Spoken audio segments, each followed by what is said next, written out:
বঙ্গবন্ধু কন্যা শেখ হাসিনা তার কন্যা পুতুলের বিয়ে ঠিক করলে ধানমন্ডি ৫ নম্বর রোডের ৫৪ নম্বর বাড়িতে শেখ হাসিনার স্বামী ডক্টর ওয়াজেদ মিয়া এসে ক্ষিপ্ত হয়ে শেখ হাসিনাকে বলতে লাগলেন, মেয়ে কি তোমার একার? মেয়ে কি আমার না? তুমি রাজাকারের ছেলের কাছে আমার মেয়ের বিয়ে ঠিক করেছ? রাইফেল হাতে নিয়ে যে রাজাকারগিরি করেছে, মুক্তিযোদ্ধা মেরেছে, তার ছেলের সঙ্গে আমি কিছুতেই আমার মেয়ের বিয়ে দেব না। তুমি আমার মেয়েকে ওই রাজাকারের ছেলের সাথে কিছুতেই বিয়ে দিতে পারবে না। জননেত্রী বঙ্গবন্ধু কন্যা শেখ হাসিনা বললেন, আমি মেয়ে বিয়ে দেব, পারলে তুমি ঠেকাও। ডক্টর ওয়াজেদ বললেন, তাই বলে তুমি রাজাকারের ছেলের সাথে মেয়ে বিয়ে দেবে? বঙ্গবন্ধু কন্যা বললেন, কিসের আবার রাজাকার ফাজাকার? আমার আত্মীয়, এটাই বড় কথা। সাথে মরলে আত্মীয়রাই মরে। দেখো নাই ওই মুক্তিযোদ্ধারাই আমার বাপ মা ভাইদের কিভাবে মেরেছে? আমি আমার মেয়েকে এখানেই বিয়ে দেব, পারলে তুমি ঠেকাও। ডক্টর ওয়াজেদ নিয়ে বললেন, তোমার সাথে তো আমি ঠেকা ঠেকাইতে পারবো না, তবে আমি বলে দিচ্ছি, আমার মেয়েকে যদি রাজাকারের ছেলের সাথে বিয়ে দাও, তবে আমি এই বিয়ের সাথে নেই, এই বিয়েতে আমি আসবো না। আমি তোমাকে অনুরোধ করছি, ওই রাজাকারের ছেলে ছাড়া যেখানে খুশি তুমি মেয়ে বিয়ে দাও, আমি তোমার সাথে থাকবো, কিন্তু রাজাকারের বংশে মেয়ে বিয়ে দিলে আমি থাকবো না। শেখ হাসিনা তার স্বামী ডক্টর ওয়াজেদের কথা রাখলেন না। তিনি তার ইচ্ছে মতো রাজাকারের ছেলের সঙ্গে মেয়ে বিয়ে দিলেন। সত্যি সত্যি ডক্টর ওয়াজেদ কথা পাকাপাকি, পান চিনি, গায়ে হলুদ এবং বিয়ে কোথাও এলেন না। শুধু বিয়ের অনুষ্ঠানে প্রধানমন্ত্রী বেগম খালেদা জিয়ার সঙ্গে ৩-৪ মিনিটের জন্য এসে আবার খালেদা জিয়ার সঙ্গেই চলে গেলেন। তিনি কারোর সঙ্গে কথা বললেন না, কেউ তার সঙ্গেও কথা বলল না। বিয়ের খুঁটিনাটি থেকে শুরু করে যাবতীয় যা আয়োজন তার সিংহভাগই করতে হয়েছে আমাদের। এর উপর বঙ্গবন্ধু কন্যা শেখ হাসিনা বাবার ফুফাতো ভাইয়ের ছেলে, বর্তমানে প্রধানমন্ত্রী শেখ হাসিনার এপিএস বাহাউদ্দিন নাসিমের বায়না তো ছিলই। ডেকোরেটরের বিল, বাবুর্চির বিল, খানসামার বকশিস ইত্যাদি যখন যা প্রয়োজন হয়েছে, বাহাউদ্দিন নাসিম তার সবকিছুই আমাদের কাছ থেকে নিয়েছে।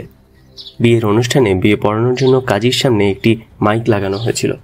শেখ হাসিনা হঠাৎ সেই মাইক দিয়ে বিয়ের অনুষ্ঠানে আগতদের ঢালাওভাবে ধমকে সুরে বলতে লাগলেন, সব যান, বের হন, কি পেয়েছেন? তামাশা পেয়েছেন? এখনই এই জায়গা থেকে চলে যান, নইলে অসুবিধা হবে।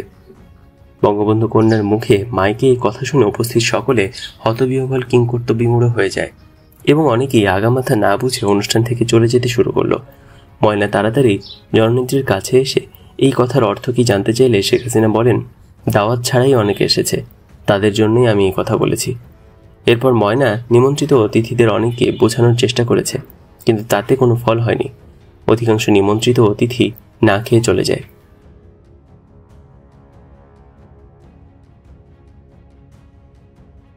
বিয়ের সকল অনুষ্ঠান শেষ, সকলেই চলে গেছে, শুধু বর আর বরের আত্মীয় স্বজনরা রয়েছে। শেখ হাসিনা তার কন্যা পুতুলকে বরের গাড়িতে তুলে দিয়ে ময়নাকে জড়িয়ে ধরে কান্নায় ভেঙে পড়লেন। তারপর শেখ হাসিনা ময়নাকে বললেন, ময়না, আজ আর তুমি আমাকে ছেড়ে যেও না।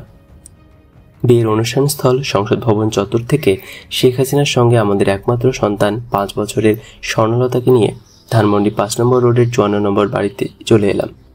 বাড়িতে এসে বাইরের কাপড় পাল্টে সবাইকে নিয়ে মাটিতে গোল হয়ে বসে শেখ হাসিনা ময়নাকে বললেন, ময়না, তোমরা যা করলে তোমাদের ঋণ জীবনে শোধ করা যাবে না, কোনোদিন তোমাদের ভোলা যাবে না, কোনোদিন তোমাদের ভুলবো না।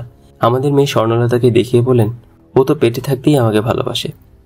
অবশ্যই এসব কথা বঙ্গবন্ধু কন্যা শেখ হাসিনা আজ নতুন বলছেন না, এর আগেও অনেকবার তিনি এসব কথা বলেছেন।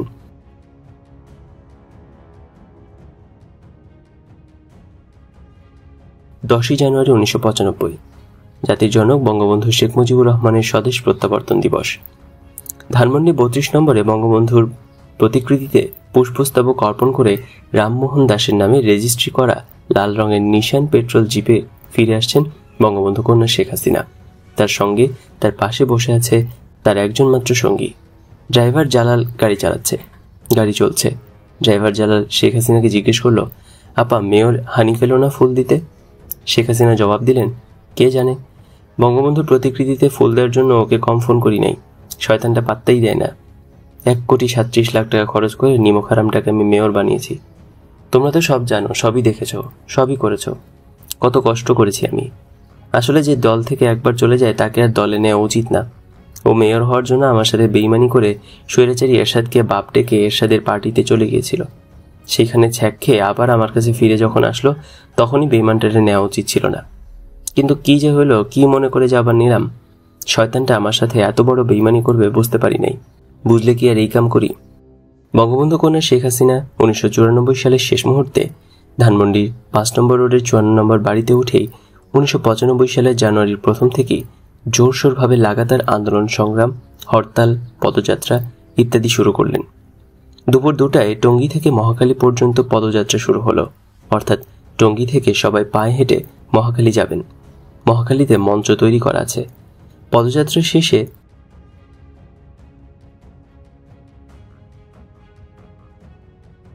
প্রায় 5-7 হাজার লোকের পদযাত্রায় অংশ নেয়া 5-7 হাজার লোকের ঠিক মাঝখানে বঙ্গবন্ধু কন্যা শেখ হাসিনা জিপে করে পদযাত্রার সঙ্গে তাল মিলিয়ে চলছেন।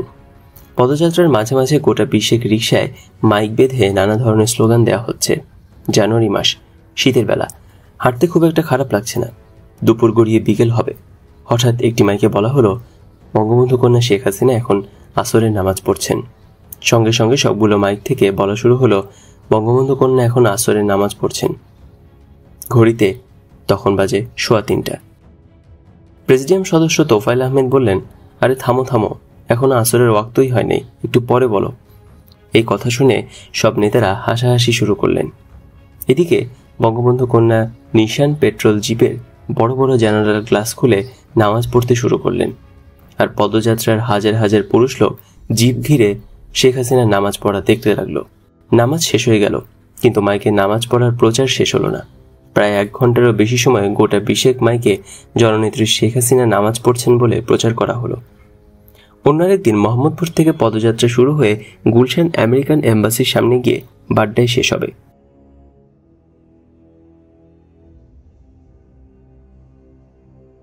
পদযাত্রা শুরু হলে শেখ হাসিনা ডেকে বললেন, নামাজের ওয়াক্ত হওয়ার পরে যেন মাইকে শুরু হয়, ওয়াক্তের আগে যেন বলা শুরু না করে। এবার মাইকম্যানদের আগেভাগেই শেখ হাসিনার নির্দেশ জানিয়ে দেওয়া হলো এবং আজ নামাজের ওয়াক্ত শুরু হওয়ার পরই মাইকে প্রচার শুরু হলো। নেত্রীও যথারীতি নিশান পেট্রোল জিপের জানালা খুলেই নামাজ আদায় করলেন। হাজার হাজার পুরুষ মানুষও জিপ ঘিরে শেখ হাসিনার নামাজ আদায় দেখল। পদযাত্রা শেষে বঙ্গবন্ধু কন্যা তার 5 নম্বর রোডের বাসায় গেলে তার এক সঙ্গী বলল, আপা, আপনি নামাজ পড়তে থাকলে মানুষ ভিড় করে আপনাকে দেখতে থাকে, এতে নামাজ নষ্ট হয়, আপনি নিশান পেট্রোল জিপে পর্দা লাগিয়ে নেন। উত্তরে শেখ হাসিনা বললেন, না, পর্দা লাগালে জিপের ডিসেন্সি থাকে না। তখন ওই সঙ্গী বলল, তাইলে আপা আপনি জিপে বড় একটা চাদর রাখবেন, যখন নামাজ পড়বেন আমরা তখন এই চাদরটা দিয়ে জিপটা ঘিরে রাখবো, যাতে আপনার নামাজ পড়া কেউ দেখতে না পারে। জননেত্রী বললেন, না, তোমরা তো সব ভাইয়ের মতো, চাদর লাগবে না। এর 3 দিন পরে কাজপুর থেকে গুলিস্তান পর্যন্ত পদযাত্রা। এই পদযাত্রায় ওই একই মাইক, একই নামাজ, একই পুরুষ মানুষ ঘিরে দেখা। এই পদযাত্রায় যোগ দিয়েছিল নোয়াখালী জেলা আওয়ামী লীগের সভাপতি মোহাম্মদ হানিফ। বঙ্গবন্ধু কন্যা শেখ হাসিনার নিশান পেট্রোল জিপের পাশে হাঁটতে হাঁটতে নোয়াখালী জেলা আওয়ামী লীগের সভাপতি মোহাম্মদ হানিফ শেখ হাসিনাকে জিজ্ঞেস করলেন, নেত্রী, আমার মিতাকে দেখছি না। নেত্রী বললেন, কোন মিতা? জেলা সভাপতি বললেন, নগর আওয়ামী লীগের সভাপতি ঢাকার মেয়র মোহাম্মদ হানিফকে দেখছি না। সভানেত্রী রেগে উঠে বললেন, জানেন না, কুত্তার বাচ্চাটা আমার সাথে বেইমানি করেছে, নিমকহারামি করেছে। ওরে আমি 1,37,00,000 টাকা খরচ করে মেয়র বানিয়েছি, আর কুত্তার বাচ্চাটা আমার সাথেই বেইমানি করেছে। ও এখন প্রতিদিন খালেদা জিয়ার সাথে দেখা করে, দিনে 3-4 বার খালেদা জিয়ার সাথে ফোনে কথা বলে, আর আমি খবর দিলেও আসে না, ফোন করলেও ধরে না। সময় এলে এই বেইমানদের শিক্ষা দিতে হবে, বুঝলেন? এই বেইমানদের উচিত শিক্ষা দিতে হবে। আপনারা প্রস্তুত হন।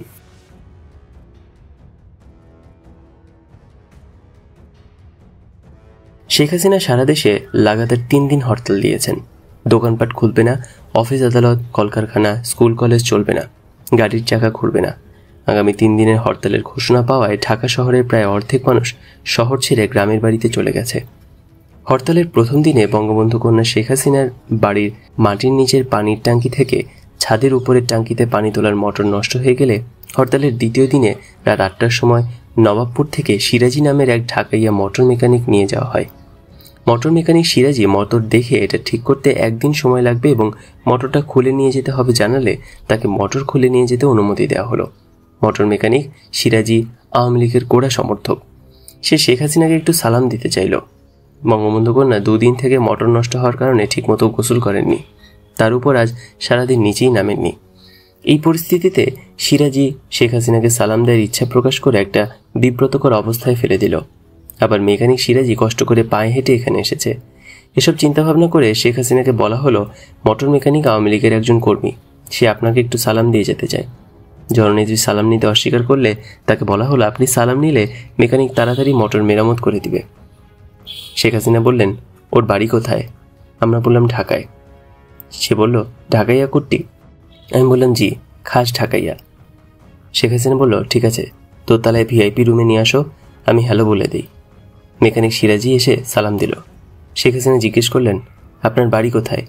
সিরাজি বলল, নবাবপুরে। শেখ হাসিনা বললেন, বসেন। সিরাজি খুবই জড়তার সাথে জড়সড় হয়ে বসল। নেত্রী জিজ্ঞেস করলেন, আওয়ামী লীগ করেন বুঝি? মেকানিক সিরাজি বলল, পাকিস্তান আমল থেকেই আওয়ামী লীগ করি। এরপর শেখ হাসিনা একটানে মেয়র হানিফকে কথায় টেনে এনে বললেন, আমি ঢাকাইয়া হিসেবে হানিফকে মেয়র বানালাম, আর হানিফ মেয়র হয়ে আমার সাথে বেইমানি করলো। আপনারা হানিফকে ছাড়বেন না। আমি 1,37,00,000 টাকা খরচ করে হানিফকে মেয়র বানিয়েছি, আর সেই হানিফ আমার সাথে নেমোখারামি করে খালেদা জিয়ার আঁচলের তলে গিয়ে ঢুকেছে। প্রতিদিন খালেদা জিয়ার সাথে দেখা করে। খালেদার কথা মতো আমার আন্দোলনে আসে না। বেইমান, নিমোখারাম। আপনারা তৈরি হন, ওকে উচিত শিক্ষা দেবেন, ইত্যাদি বলতে বলতে এক পর্যায়ে মোটর মেকানিক সিরাজিকেই আগামী নির্বাচনে হানিফের বিকল্প মেয়র প্রার্থী করে ফেললেন। তারপরও মেয়র হানিফের বিরুদ্ধে কথা বলা শেষ হলো না। প্রায় ঘণ্টাখানেক পার হয়ে গেল, কিন্তু কথা শেষ হলো না। শেখ হাসিনার আগেই বলা ছিল যে কোনো লোকই আমার কাছে এলে কিছুক্ষণ পরে তোমরা নানা ধরনের কথা বলে তাকে আমার সামনে থেকে তুলে নিয়ে যাবে। শেখ হাসিনার এত রূপ গজায় নাই যে আমি ঘন্টার পর ঘন্টা একজনকে সামনে নিয়ে বসে থাকবো। আবার আমি নিজে তো কাউকে বলতে পারি না যে এখন যান, কাজেই আমার কাছে কেউ এলে তাকে তোমরা নানা কথা বলে উঠিয়ে নিয়ে যাবে। নেত্রীর এই কথা মনে করে মোটর মেকানিক সিরাজিকে বলা হলো, আপনি ওঠেন, নেত্রী রাতের খাওয়া খাবেন।